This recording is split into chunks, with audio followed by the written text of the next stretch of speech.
Yo, what is going on, y'all? I'm Cavell Anderson, and we are back with another Veve and Ecomi video. In this one, we're going to be going over a little bit of the exclusivity that Veve has. So, Reese actually touches on it a little bit. I don't know if you all know, but certain aspects of what Veve does is exclusive to Veve. And I think that there's so many people concerned with new and uprising competitors and stuff like that, not really realizing what competitor means. Because I think after Quid came and came onto the scene and people saw, oh, they have 3D models. They were doing augmented reality already. Oh, I thought Veve was first. I thought Veve was special. And then the fudge just got spreaded that no, a company can just come up and do exactly what Veve is doing. When we talk about competition, it's not a company coming and doing exactly what Veve is doing, because a company cannot come and do exactly what Veve is doing. That they can't do that, especially on the blockchain and yeah, like with the same licenses and things like that. Veve has exclusivity to certain parts and certain things that's key to making Veve what it is. So while we don't have the full details of exactly how they're how it works, what exactly is their exclusive secret sauce and stuff like that, yeah, it's not something that can be done. So people have been talking lately about Tokidoki and how they're going over to Binance.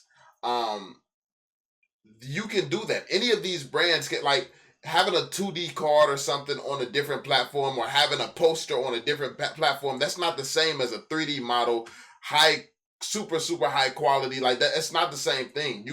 These companies can license to whoever they want to. The value is in what type of collectible is it? What type of what type of product is being licensed? So Veve has exclusivity to do what it's doing. So it does not matter if Tokidoki has a poster with this person, has a card with this person, has a collection of basketballs with that person. None of that matters as long because Veve is the only one who can do what Veve is doing. So that's why that distinction is important. But Reese is going to talk a little bit about it. Let's listen to what he has to say on it.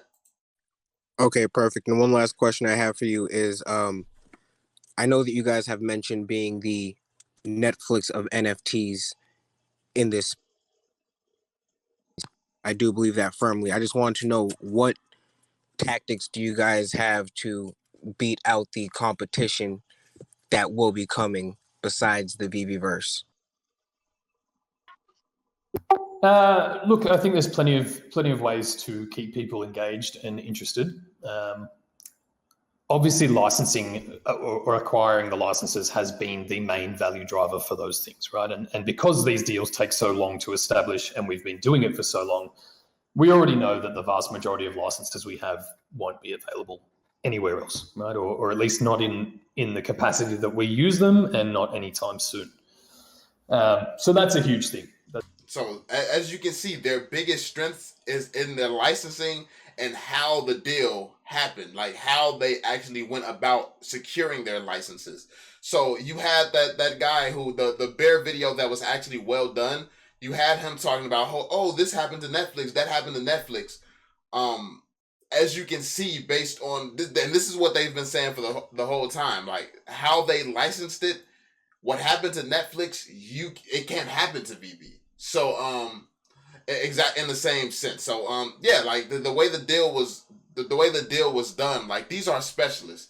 Like Alcon, David Yu, they have 2 decades plus of doing this. So it's different. It's really different. It hits very differently. But anyway, let's see. That's a huge thing. Being anywhere else, right? Or at least not in these deals take so long to establish, and we've been doing it for so long. We already know that the vast majority of licenses we have won't be available anywhere else, right? Or at least not in the capacity that we use them, and not anytime soon. So that's a huge thing. That's a huge thing. Technically we're not first to market, but being first to market with this kind of licensed branded product is also a huge advantage to us. The Veveverse obviously adds layers to the system, opening up the economy so that you can trade in and out of gems, in and out of fiat, because we really do envision a day that people can make a living off Veve, right? You can be a collector or a flipper or whatever you want to call it. So all of those value drivers and value propositions are going to continue to layer in. So I think that this part is very important because a lot of the people spreading FUD right now, and a lot of people that's spreading hate about VV at this current point in time, they like to bring up how, oh, it's not real money. You don't really get the money. Like, you put money in, but you can't take money out. That's been the strongest argument. But the goal from the beginning has been people being able to use VV, and this being another career for some people. Like, literally, people just flipping, buying things, flipping. Like, this is, they're planning on this being something that's done on the platform because they know how valuable that is to people, and they know how valuable that is to the platform. So the a lot of FUD gets spread because people have not heard this information, which I don't know how. I mean, I've talked about this before. I guess the channel has grown a lot, so certain topics has to be spoken about again and again. But it is good that Reese is touching on a lot of these topics that's been discussed months ago. Like, a lot of this stuff that's being said right now, this is reasons that I invested in VV to begin with. So nothing is really new. Nothing being said is new, but I guess people may not have heard this information before. So this is very, very valuable because having a project that could literally be your new career, like this is a hobby for a lot of people, or an investment, and it could turn into a career as well. It could be a career on the side. So plus you add in app retention strategies, gamification, the master collector.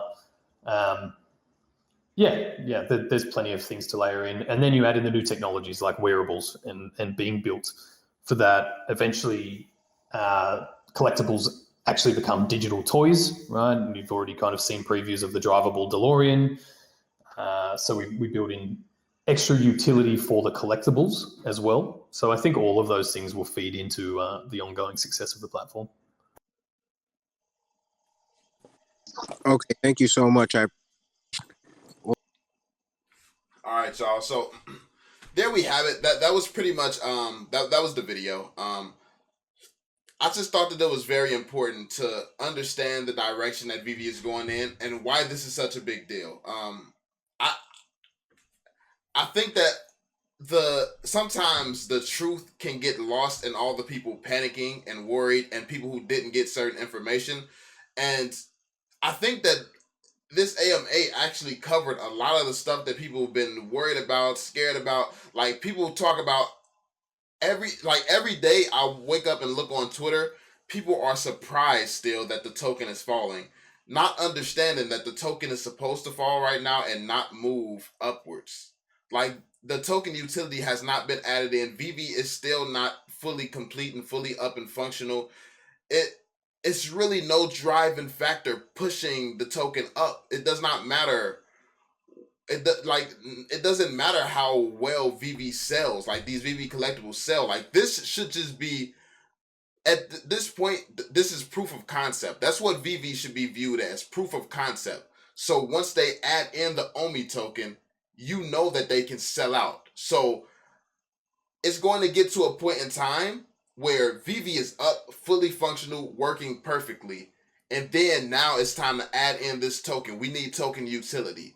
At the point where it's time to add that in, then we need to make sure they're trying to convert users. They're doing their best to convert as many users as possible to use an Omi and things like this. Like, this needs to be a part of their strategy at some point. But that point is not right now. I feel like we're getting there, but it's not right now. So, yeah, I just feel like this touches on a lot of the important stuff that's getting spread around the community, a lot of stuff that people are panicking about. But yeah, the exclusivity, this should really provide people some security and knowing that no competitor can just come up and do exactly what VV is doing. It's not going to be a competitor in that way, in that sense. Because honestly, what VV is doing right now is unheard of. Coming out of nowhere, growing like it's growing, selling out every single thing that you drop. VV is doing something unheard of right now. So when the token is more closely tied into VV, the way that they're planning for it to be tied into VV, we could see some huge jumps in the token. Like, we could really see some huge jumps in the token, but they have to add that utility. Right now, it's just planned utility. And then I think another big thing is that people are kind of scared to trust developers because they've had setbacks. It's not that the developers did not do what they said they were going to do. It's just that it didn't happen on the timeline that they said it was going to happen on. And that's kind of where the developers has messed up a little bit when it comes down to user trust, because people take them timelines serious. They don't care if it's in the best interest for something to be pushed back. They don't care about that. They just care that it was supposed to happen and it didn't. So yeah, like that's where some people's trust has been. Like I don't take points away from Veve for that. In my eyes, they have not screwed up once at this point, and this is why I'm so bullish. I'm able to stay so bullish and level headed, because they haven't really done anything that's a big problem, or that's against anything that they said they were going to do. So yeah, that's just my thoughts on it. Let me know what you all think in the comment section down below. Hopefully this video helps you out a little bit and ease some of your discomfort. Let me know your thoughts. Be sure to drop that thumbs up, subscribe to the channel if you're new, and I'm gonna catch you all on the next one. Peace out, y'all.